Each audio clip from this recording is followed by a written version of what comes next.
हाय दोस्तों, आज की हमारी कहानी है बेवकूफ लकड़हारा।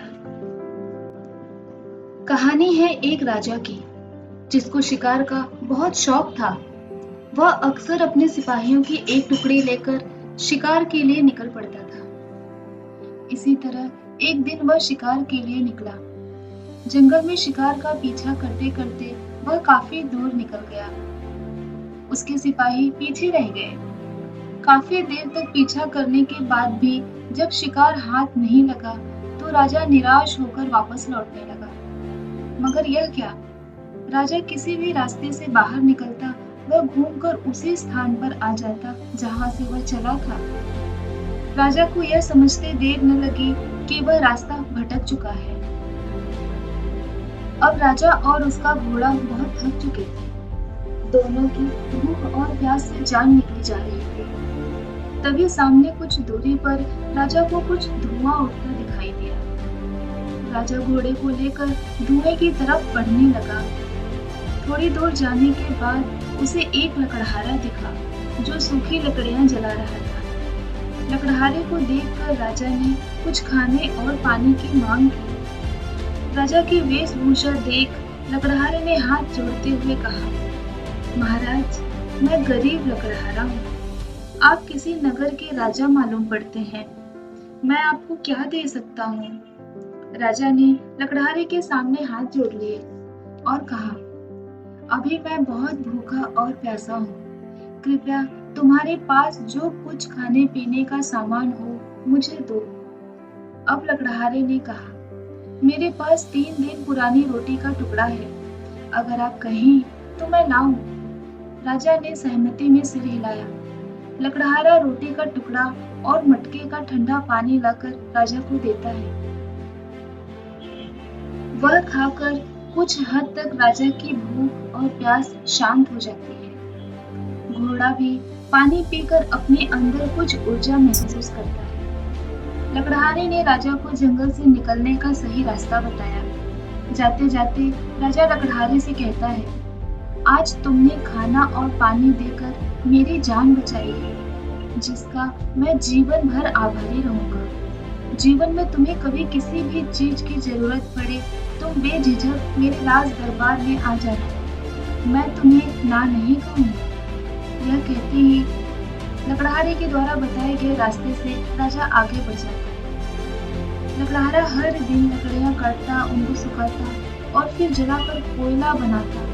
इस तरह वह कोयले को बाजार में बेचकर अपने परिवार का भरण पोषण करता था। समय इसी तरह बीत रहा था। फिर एक दिन लकड़हारा जिस जंगल में लकड़ियां काटता था, उस नगर के राजा ने पेड़ों को काटने पर प्रतिबंध लगा दिया।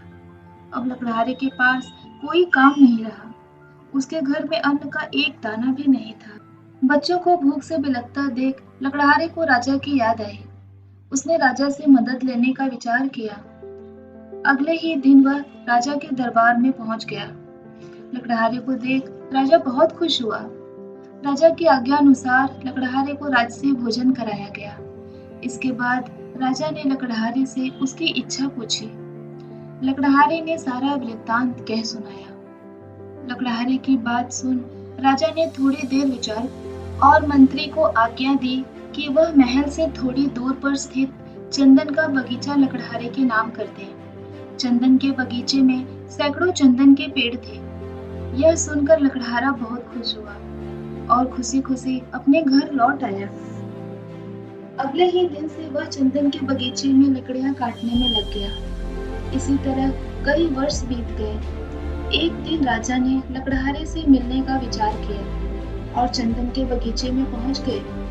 वहां का नजारा देख राजा हैरान रह गया। उसने सोचा था कि चंदन की लकड़ियां बेचकर लकड़हारा अब काफी धनाढ्य हो गया होगा, मगर लकड़हारे को देख राजा बड़े अचरज में था। वह आज भी राजा को उसी हालत में मिला जिस हालत में वह कई वर्ष पहले था। आज भी वह लकड़ियों को जलाकर कोयला बना रहा था और उसके शरीर से बाहर की तरफ झांकती उसकी पसलियां उसकी कमजोरी साफ दर्शाती। राजा ने कड़क स्वर में लकड़हारे को आवाज दिया। लकड़हारे ने हाथ जोड़कर सिर झुकाते हुए राजा से कहा, महाराज, क्या मुझसे कोई गलती हो गई? राजा ने साफ और स्पष्ट शब्दों में कहा, तुमसे बहुत बड़ी गलती हुई है। तुम इन लकड़ियों को बिना जलाए इन्हें अच्छी कीमत में बेच सकते थे। चंदन की लकड़ियों को जलाकर तुमने कोयला बना दिया और इन्हें भी बाकी कोयलों के भाव में ही बेचा। तुम चंदन की कीमत समझ नहीं पाए। यह सुनकर लकड़हारा पीछे पलटता है और उसको बगीचे में अब कुछ ही पेड़ नजर आते हैं। लकड़हारा बचे हुए पेड़ों की कच्ची लकड़ियां बाजार में लेकर पहुंचता है। बाजार में रखते ही वह कोयले के मुकाबले कई गुना ज्यादा मुनाफे के साथ तुरंत बिक जाती है। यह देखकर लकड़हारे को अपनी बेवकूफी पर बहुत पछतावा होता है। दोस्तों, कहानी आपको कैसी लगी मुझे कमेंट बॉक्स में जरूर बताएं। वीडियो को लाइक, शेयर और चैनल को सब्सक्राइब करना बिल्कुल ना भूलें। मिलती हूँ आपसे अगली कहानी के साथ। तब तक के लिए बाय बाय।